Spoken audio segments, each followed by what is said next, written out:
Assalamualaikum warahmatullahi wabarakatuh. Perkenalkan, saya Indah Hairunisa dengan NIM 15036210040. Di sini saya akan mempresentasikan mengenai analisis model pembelajaran untuk memenuhi ujian tengah semester mata kuliah strategi dan media pembelajaran. Pada awal ini, terlebih dahulu dibahas mengenai model pembelajaran. Apa itu model pembelajaran? Model pembelajaran adalah suatu pola perencanaan yang berbentuk kerangka konseptual mengenai suatu prosedur yang sistematis dalam mencapai tujuan pembelajaran. Nah, model pembelajaran ini juga merupakan suatu pola yang dimana dapat digunakan dalam membentuk kurikulum, merancang bahan pembelajaran, dan membimbing pembelajaran di dalam kelas.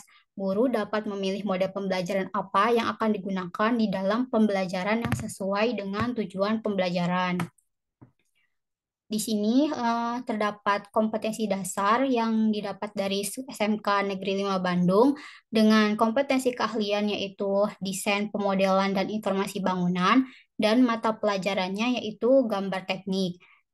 Kompetensi dasar yang diambil yaitu mengenai menggambar huruf, angka, dan etiket pada gambar teknik. Sedangkan indikator pencapaian kompetensinya yaitu yang pertama ada mengulangi menggambar huruf pada gambar teknik, mengulangi menggambar angka pada gambar teknik, dan mengulangi menggambar etiket pada gambar teknik.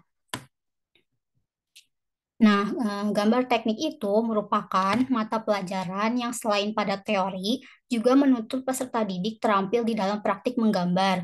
Di dalam dunia konstruksi, gambar teknik itu merupakan suatu hal dasar yang harus dikuasai oleh peserta didik. Maka dari itu, sebuah sistem pembelajaran yang baik harus diterapkan untuk membantu peserta didik di dalam mengembangkan dirinya dengan optimal. Nah, kemudian eh, maka dari itu, diperlukan adanya sebuah model pembelajaran yang sesuai dan efisien. Penyampaian maupun proses pembelajaran pada hakikatnya merupakan suatu komunikasi melalui proses penyampaian pikiran dari seseorang kepada orang lain. Penggunaan metode yang tepat di dalam pembelajaran dapat membuat siswa aktif dan mampu menerima apa yang disampaikan. Nah, kemudian di sini ada salah satu model pembelajaran yang cocok diterapkan di dalam SMK, yaitu model pembelajaran Project Based Learning. Apa itu model pembelajaran based learning? Project based learning. Project based learning merupakan suatu model pembelajaran berbasis proyek yang di dalam kegiatan pembelajarannya itu guru melibatkan peserta didik dalam suatu penugasan proyek. Nah, project based learning ini merupakan eh, pembelajaran berbasis proyek yang berfokus kepada aktivitas siswa yang berupa pengumpulan informasi dan pemanfaatannya itu menghasilkan sesuatu yang memiliki manfaat bagi kehidupan siswa itu sendiri maupun bagi orang lain. Akan tetapi masih terkait dengan standar kompetensi, kompetensi dasar, dan kurikulum. Nah, di sini model pembelajaran project based learning itu adalah suatu pendekatan yang memposisikan peserta didik berada pada pusat pembelajaran dan mempersiapkan para peserta didik dengan memberi suatu permasalahan yang nyata untuk menghadapi kehidupan yang nyata. Nah, model pembelajaran project based learning ini merupakan model yang cocok diterapkan di dalam pembelajaran siswa SMK, terlebih pada pembelajaran menggambar teknik. Karena pada model ini melibatkan sebuah proyek atau suatu kegiatan sebagai media yang diberikan dalam pembelajaran di kelas. Nah, di dalam model pembelajaran berbasis proyek ini, guru berperan sebagai fasilitator dan guru juga berperan sebagai mentor yang mengawasi proses berjalan dan berkembangnya proyek yang diberikan kemudian mengevaluasi proyek tersebut. Nah, di sini kemudian terdapat sintaks pembelajaran. Yang pertama ada kegiatan pendahuluan.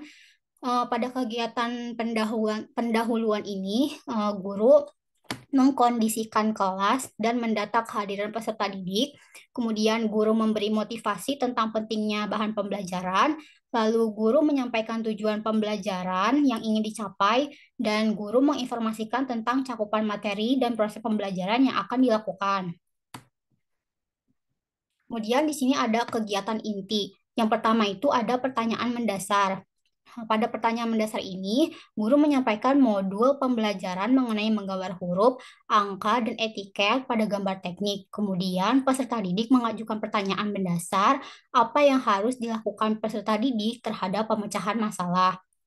Yang kedua ada yaitu mendesain perencanaan proyek yang dimana guru membimbing peserta didik untuk menyusun pembuatan proyek dan peserta didik menyusun rencana pembuatan proyek sesuai dengan prosedur pembuatan. Kemudian ada kegiatan yang ketiga yaitu menyusun jadwal. Di sini guru membimbing peserta didik dalam menyusun jadwal penyelesaian proyek dengan memperhatikan batas yang telah ditentukan. Kemudian ada nomor 4 yaitu memonitori siswa dan kemajuan proyek. Pada kegiatan ini, guru memantau dan bertindak sebagai mentor selama melaksanakan proyek.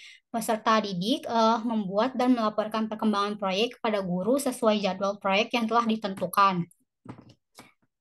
Lalu kegiatan yang kelima yaitu menguji hasil dan evaluasi.